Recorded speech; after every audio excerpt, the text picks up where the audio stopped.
El día de hoy me dirijo a Toronto a unas peleas de UFC con mi amigo André. Va a ser una noche muy buena. Realmente nunca he estado viendo unas peleas en vivo de UFC.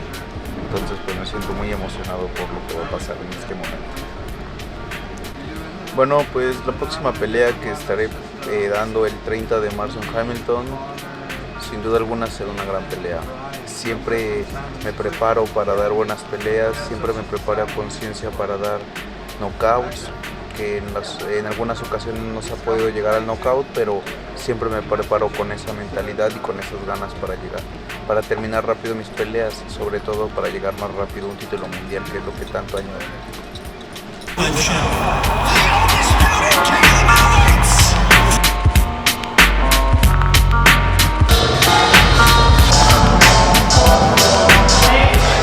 Been good, very, very good. Nothing to complain about when you're in the gym. So we're about 6 weeks out. I think we're like 7.5. 7.5 weeks out. Yeah. What have you changed so far for this camp compared to previous ones? Well, you know, you learn a little bit of something every time you go through camp. So this one I've just learned. I started a little bit sooner, you know, taking care of the body, making sure my meals have been on point from start. So it's been good. Feel really good. Excited. When you heard the name Antonio Napolitano, someone you know well, what emotions did you have? Excitement. I mean, I love the challenge. I'm not in boxing to just, you know, fight guys I know I'm gonna beat. He's a young kid, a lot of energy. He seems like he's a pretty tough guy. I know he comes from a wrestling background, so we're probably gonna have that cardiovascular, which should be good. So, give me a good fight. I'm excited. Oh yeah, whoa, look, they can never keep me down. I'm going, and if I ever fail, just know I'll go again. I never quit, cause I know that every loss may lead to another win. Antonio's strength and conditioning coach for 7 years, something like that, yeah. What kind of athlete do you feel like he is? Aggressive as fuck. Getting on that explosive and keeping that power, not going heavy, just focusing on the repetitions, making sure that punch power is at its peak. So that's where we're at right now. 3 more. When you first heard Ryan Young and you for main event, what was your first initial thoughts? It's a good style fight for me. Yeah?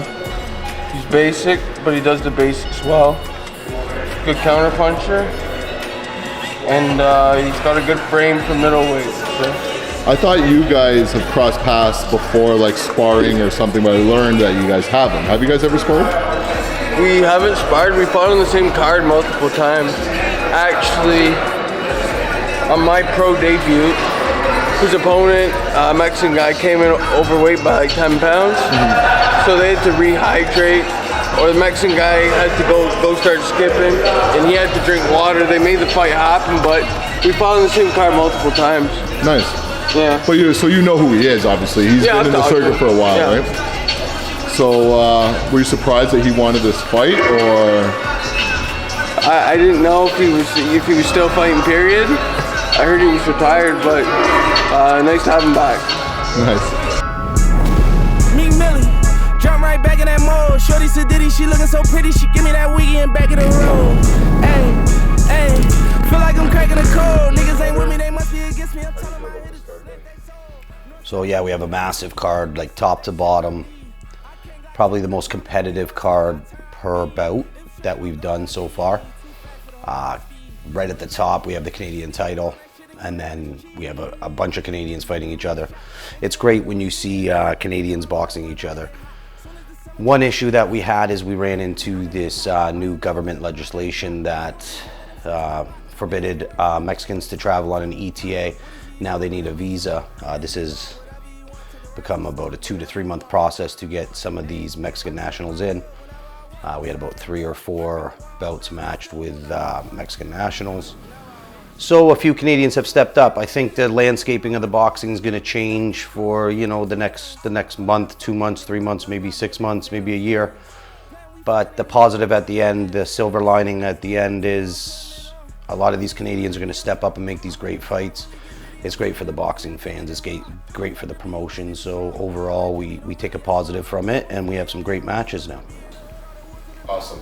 Last thing, since you're here, give us an update on Ryan Rizicki's next move, his title, or if he's fighting, whatever you can, give us an update. So, an update for Ryan.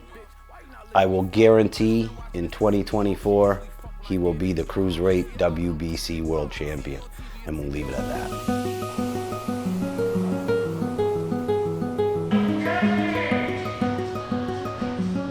I've been working with John Michael since he was an amateur, and we've kind of progressed together through this whole pro game and seen him develop as a fighter, but also as an athlete right here. I think he's right at that peak of where you do something big.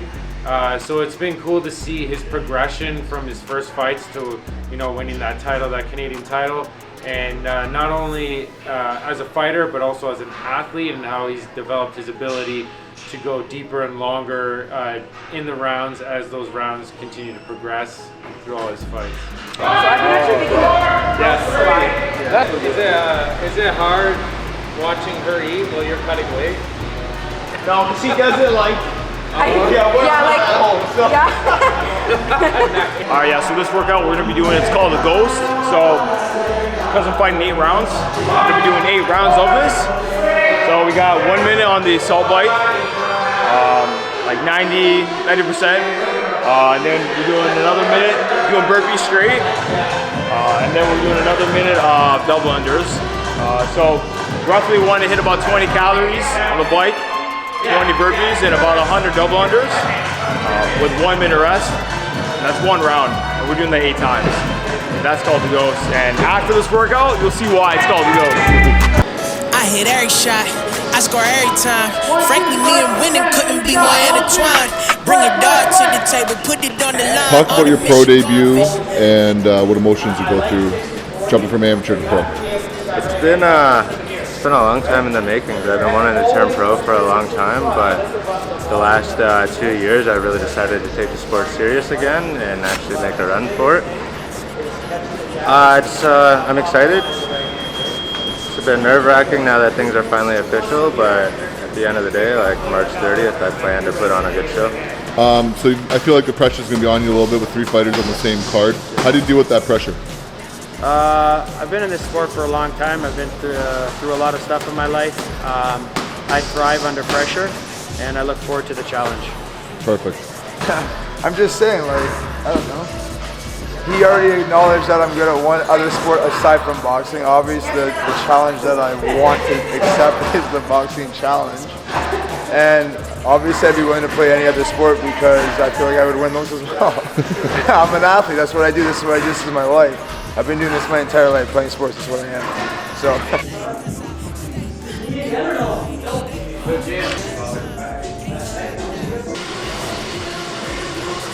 I work better with my back foot. Hey, just try it a few more times. Bang with the back foot, bang it. Then you're on the bag, find it, once, and then hit it. Right now, it's about noon, and we are just doing some boxing, some tech work today. Yeah, just got a few weeks left in camp, so we're just going to be really dialing in on certain combinations, game plan, strategy for this fight. This time is different. We always wanted this European style fight. You've been asking for it, it came. So here we're gonna face it, front face it come that time, and I think it's gonna be a good fight. Good for everybody, and it's a good change. Good change from the international look that we usually get with all the Mexicans. This time around we get a good Croatian, isn't it? Croatian? Croatian or Serbian? Serbian, one of the two, whatever be the case is. So I'm sure the kid's training. You know, he's been on a layoff, but like you said, he's watching. He's watching. So I think we got a good fight ahead of us. Nice.